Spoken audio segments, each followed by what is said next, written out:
여러분 설마 감으로 계란 삶아 드시는 건 아니시죠? 오늘 이 영상 보시면 마스터 셰프 저리 가라 할 정도로 반숙이냐 완숙이냐 여러분들 마음대로 장조림 만들 수 있게 되고 가족들에게 인기 만점 요리 스타가 될 수 있습니다. 냉장고에 숙성했다 꺼내도 우와 탱글탱글한 계란 장조림인데요. 만드는 방법 바로 시작해볼까요? 냉장고에서 꺼내자마자 계란 삶게 되면 계란이 금방 터지게 되니 저는 1시간 정도 계란을 꺼내놨는데요. 그런데 미지근한 물에 계란을 담가 두시면 1시간을 안 기다려도 되는 건 몰랐을걸요? 자, 먼저 냄비에 물을 넣어주도록 하고요. 여기에 계란을 퐁당퐁당 넣어줍니다. 여기에 소금 1스푼, 네, 그리고 식초 1스푼 넣어주시면 계란이 잘 안 깨지는 거 다들 잘 알고 계시죠? 자, 이때 물은 계란이 이렇게 딱 잠길 정도로 써주셔야 계란이 여러 방향에서 고르게 익기 시작합니다. 이렇게 물이 이제 보글보글 끓기 시작하면은 중불로 불을 줄여줘도 계란이 익는데 충분한 온도이니까 줄여주도록 합니다. 여기서 문제 나갑니다. 계란 완전 반숙은 몇 분 정도에 꺼내면 될까요? 바로 파리파리입니다.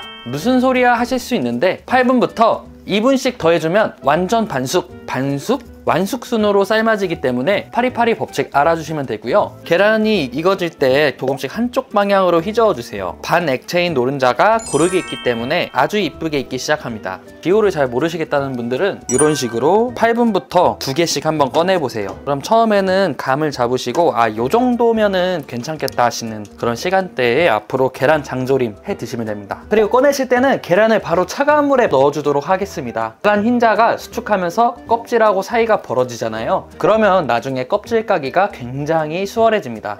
자, 이제 계란이 식는 동안에 양념장 한번 만들어 볼 건데요. 양념장 만들 때 주의사항이 있습니다. 절대 계란을 졸이지 마세요. 그렇게 되면 저희가 계란 완전 맛있게 먹으려고 반숙으로 만들었잖아요. 완숙이 되어서 너무 퍽퍽해집니다. 반숙 상태에서 식힌 양념장을 넣어도 충분히 맛있게 먹을 수 있으니 한번 잘 따라와 보세요. 먼저 물을 이렇게 500ml 정도 부어줍니다. 그리고 여기다 건다시다 넣어주는데 멸치 있으신 분들 멸치 넣어주셔도 되고 좀 부족한 맛이 있을 수가 있어요. 그럴 때는 표고버섯도 넣어주시면 너무 맛있습니다. 진간장이죠? 100ml 정도를 계량해서 이렇게 넣어줍니다. 자, 그리고 설탕 같은 경우에는 기호에 따라서 넣어주시면 되는데요. 스푼만 넣어주도록 할게요. 그리고 이거 설탕 넣으실 때 흑설탕 있으시면 그걸 써주세요. 왜냐하면 더 고급지고 진하게 됩니다. 제가 나중에 풋고추를 넣을 거긴 한데 미림인데요. 미림 넣어주게 되면은 풋고추의 풋내도 제거되고 계란에 비린맛을 날릴 수 있으니까 2스푼 넣어주도록 할게요. 물엿 3스푼 정도 넣어주도록 할게요. 1번, 2번, 3번 잘 저어주세요. 계란을 까봐야죠.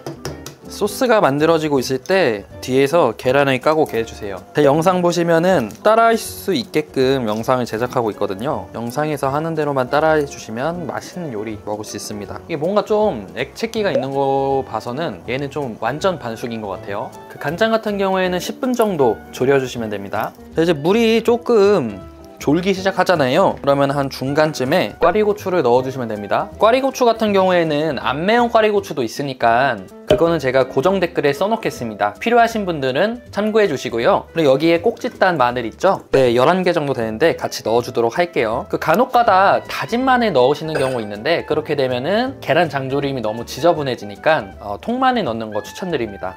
한 번 더 간장이 팔팔 끓이게 되면 가스불은 다시 중으로 바꿔줍니다. 이 상태로 조림장 10분 정도 끓일게요. 간장이 아주 잘 졸여졌죠? 요거를 이제 불 끄고 이제 식히도록 하겠습니다. 자, 냉장고에 두고 드실 분들은 이렇게 안 잘라주셔도 됩니다. 왜냐면 국물이 더러워지니까 저는 얼마나 잘 익었는지 보여드리려고. 얘가 좀 완숙 같아요. 완숙과 반숙, 완전 반숙 이렇게 8분, 10분, 12분 이렇게 해서 그릇에 이쁘게 담아주도록 할게요. 저는 바로 먹으려고 이렇게 그릇에 담았는데요. 주의할 점이 있습니다. 너무 넓은 통을 쓰시면 계란이 간장물에 적게 담기게 되니까 참고해 주시고 반찬통에 잘 담아주시면 됩니다. 계란에 간장 조림물을 넣어주도록 하겠습니다. 넣어주시면 계란 간장 조림이 완성되었는데요. 전체 다 간장이 덮지 않아도 됩니다. 간장 같은 경우에는 하루마다 계란을 계속 뒤집어주면서 계란에 간장물이 잘 배이게 해주시면 됩니다. 이렇게 계란찜이 완성되었는데요. 요건 반숙, 이거는 완숙, 여러가지 계란 형태의 조림이 완성되었습니다. 너무 퍽퍽하지 않게 계란 장조림을 해먹는 게 아주 맛있는 것 같습니다. 특히 파리파리 법칙 중에서 10분은 뭘까요? 설마 벌써 까먹으신 건 아니죠? 바로 반숙란이었습니다. 저는 특히 이 반숙란을 좋아하는데요. 따로 몇십 분 동안 계속 졸일 필요도 없이 노른자랑 간장 맛이